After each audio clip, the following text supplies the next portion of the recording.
My day is always made better when I can name 3 things I achieved by the end of it. More likely, I spend my waking hours sitting in bed and having a hard time doing even one of the things I wanted to do. It's easy to tell myself this is my definition of a relaxing weekend, but that couldn't be farther from the truth. The truth is that when things get pushed to the side for too long, they become a source of stress. At this point in my life, I have nothing to fall back on either, and no way of knowing which way I'm headed.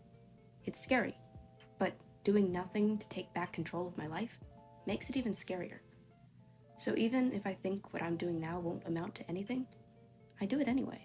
This is an editing vlog of when I edited a video of me making some maps. Please enjoy. In middle school, getting a time management book was mandatory. I was the only one that really used it, but that didn't matter. I was glad there was a way for me to organize my homework and other class assignments. This was the first instance in which I realized time management was a task to learn, something important and something that required effort.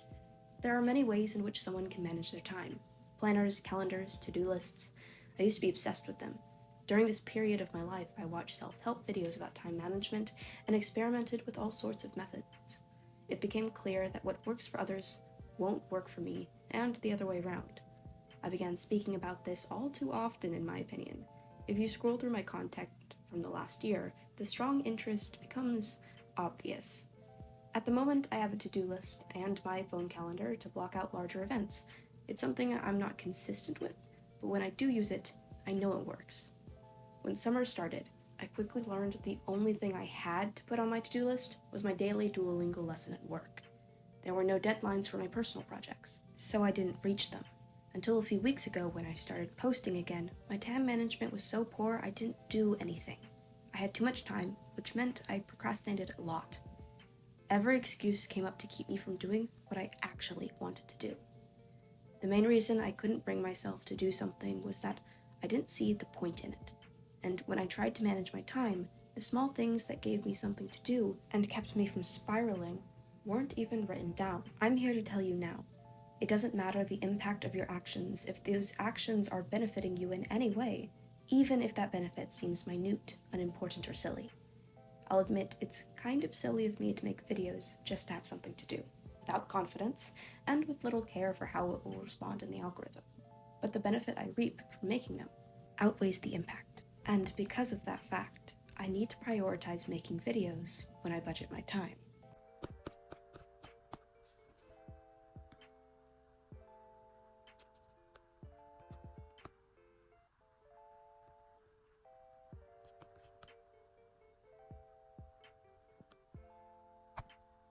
Here's my remedy to not doing things, and it's a little silly.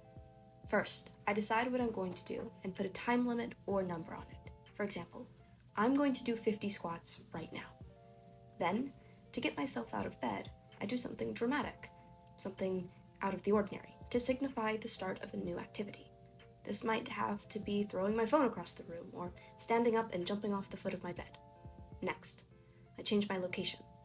The number one reason I wasn't getting anything finished before was that I was too comfortable.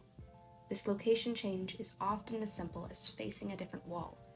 Usually I face my window, or the bulletin board on which I display my accomplishments. Finally, I do the thing while my energy is super high from the activities I did before. This method works best when you do all of these things in quick succession. This allows the energy from your dramatic action to carry over into the task. I don't like people. They make me mad. Not all of them. I love my mom, a couple of my friends, and I'm convinced that one of my acquaintances is absolutely perfect, which is an obvious delusion.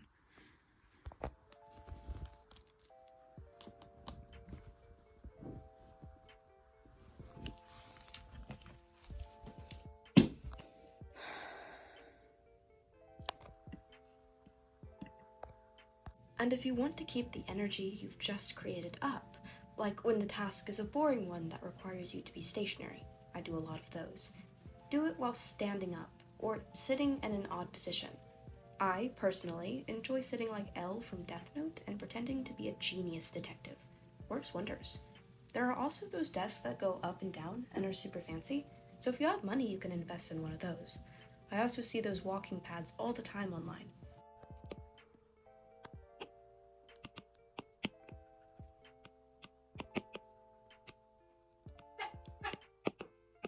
Penny.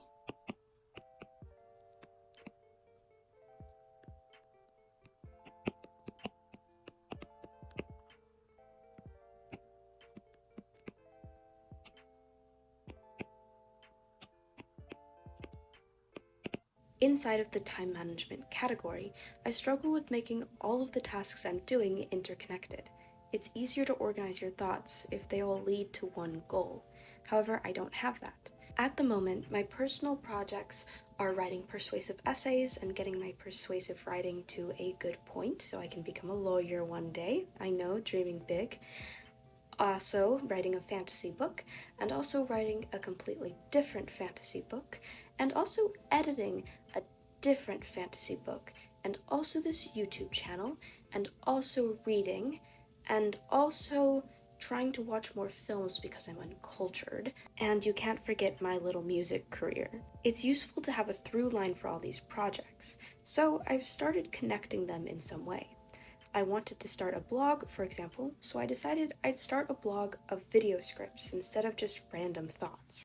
In this video, I am going to be packing for a vacation to Chicago in order to go to Lollapalooza. So this is our, gotta re-record that. Every now and then, I'll also get an urge to start an Etsy shop, so I just decided to start one that's connected to this YouTube channel, so I can come and go from it whenever I please. So I suppose, in a way, trying to find Atlas is my through line, and the thing that connects all of my passion projects together. I recommend everyone find this and identify this, because it'll make just doing things a little bit easier. And ignore my messy eating in the background, I blame the small plate the potato was on. I'd like to insert here, regarding the footage that you're seeing of me editing, that it usually takes me 2 hours to edit, and that it roughly comes down to 4 minutes every hour because of the editing style that I chose to use for all of my recent videos. It's easy to split up editing into 2 days because of this. I had a lot of fun writing the script because it speaks to the many time management tips I was making a year ago. Now that I've gotten this out of my system, I think I'll try to actively avoid this topic, because I'm trying to challenge myself and write about other things and explore topics I was scared to online. This was actually supposed to be an entirely different video about doing things anyway until I wrote the heading Time Management. This script is actually a highly edited version of the original, but if you'd like to read that, I have it uploaded on my blog. Also, check out my Pinterest and my TikTok, as well as my other Pinterest for my Etsy, and my Etsy. Bye!